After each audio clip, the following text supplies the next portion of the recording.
Good morning, folks. Welcome back to the farm. Pretty nice Sunday morning here. A little overcast. Maybe we'll get some rain or something. I don't think we're supposed to get anything until Tuesday, but I could take it. Yesterday was a pretty big day around here. We did, everybody got haircuts. Jack was here, sheared all the sheep. That turned into quite the adventure, actually. So the rams here, once they got their haircuts, they didn't seem to recognize each other anymore. And it was full-blown UFC. And the big one just hung a licking on the little one. And he's just like, yo, bro, it's me. And so they're covered in blood right now from headbutting.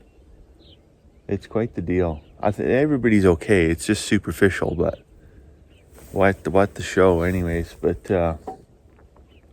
I couldn't believe that big one there.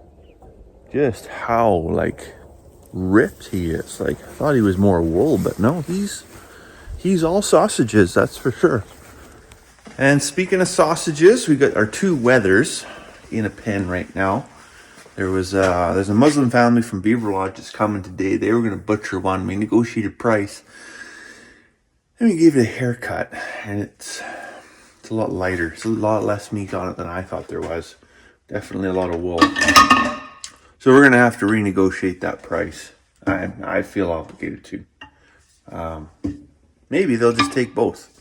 Maybe they'll take both for one money. That would work. That would work better for me. But we'll see what works for them there.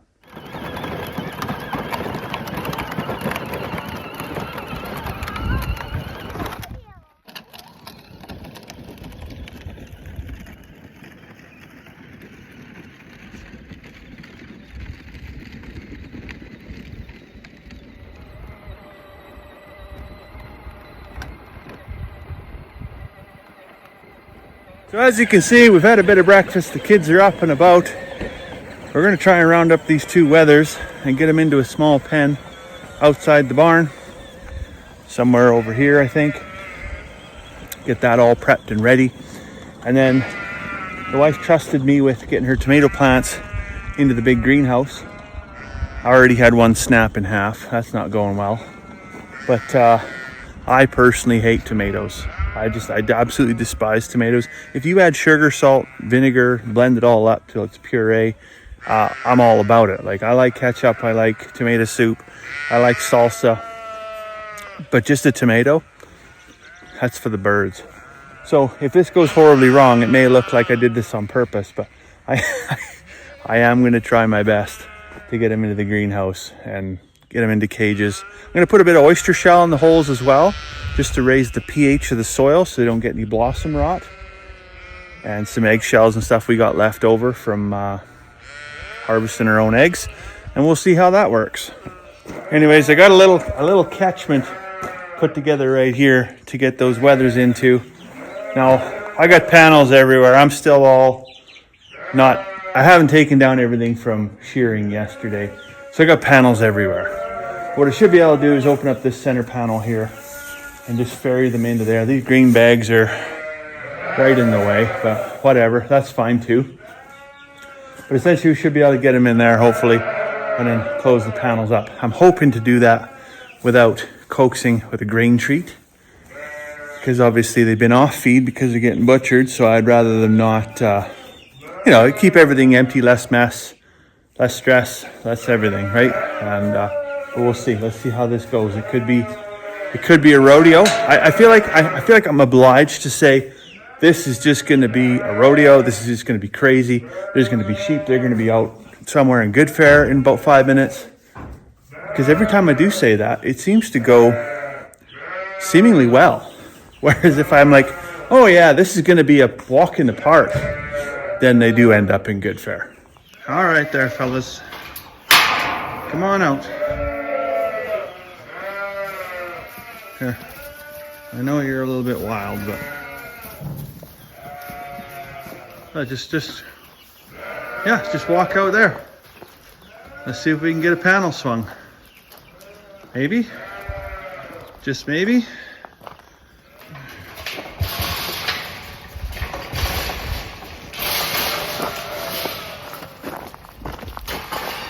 Just like that. See, he's got a little bit of blood on his back end there. The other one's got it too. That's because they were in the pen with the rams, and the rams were having full-blown UFC fights. So unfortunately, these boys had to witness that, but at least it's not their own blood. He's gonna have a little bit of chew on some dandelion here. That's not a big deal. I just don't want to have a belly full of grain.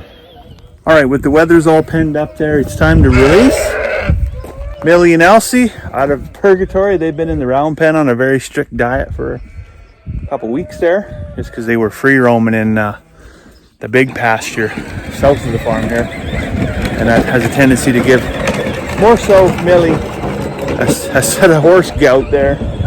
She founders pretty quickly. So anyways, we're gonna pull her out of there because I'm sick of feeding her hay every day, and she can go along with Elsie into the lambing pen south of the barn there. There's not a lot of grass grows in there, and they can have access to an old hay bale in there, just a little bit more regulated. I don't gotta pack feed, I don't gotta pack water, but I know nobody's gonna get a sore foot or a tummy ache. All right, it is getting hot, and speaking of hot, it's time for me to drag ye old chicken tractor across the yard and over to the barn. It's heating up in the barn, but there's some chicks in there that were from the neighbors. We got to get out of, we got them in a big water trough actually for a brooder, but they're getting too mature, too big for that space. So we got to get them out of there, and we'll get them out onto grass, onto sunshine.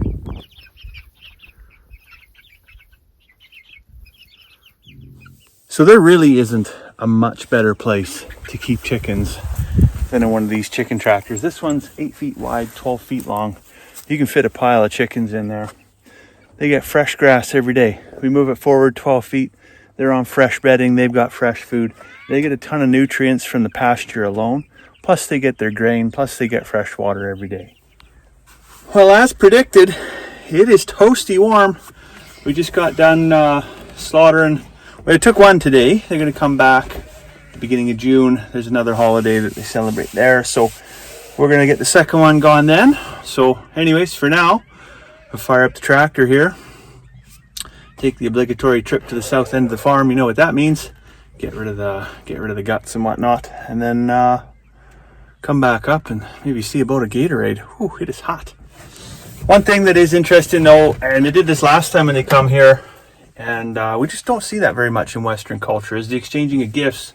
So we do a business transaction, but he still gives me a jar of honey. So I sent them home with a couple dozen eggs, just, you know, a sign of goodwill. Good business relationship, and everybody's happy when everybody leaves. Well, I'm just over here by the tractors here now. Aunt Jemima needs a good drink of hydraulic oil. And Old Yella had a flat tire. And of course, it had a flat tire way over there. I tried to walk it over here. Tire come off the bead. Should have known better. But nevertheless, anyways, I didn't have any ether or anything like that. So triple shot of bug spray and arm's length, and poop, poop, poop, and pop back on. Robert's your mother's brother. One trick that I do use though, something I learned back in Nam, is just take a ratchet strap and wrap it around your tire and suck it up real nice and tight before you do that. Especially with these old tires like that, you know, the tread could quite easily delaminate. So give it some support, give it something. It's only got so much distance to go before it has to bind up. Otherwise, it might just go like that and leave you without any eyebrows. All right, well, that's almost a wrap for a Sunday. We got a little bit of gardening left to do. I think we're gonna get some more potatoes in there, maybe a bit of popcorn. But yeah, we're gonna plant some popping corn, see how that grows. But I figured I better, while it's still fresh in my mind, say happy Mother's Day to my wife from the girls, and to my own wonderful mother from me. And of course to all the other mothers out there that are watching today. So happy Mother's Day. Hopefully you're having a fantastic day. We'll see you tomorrow.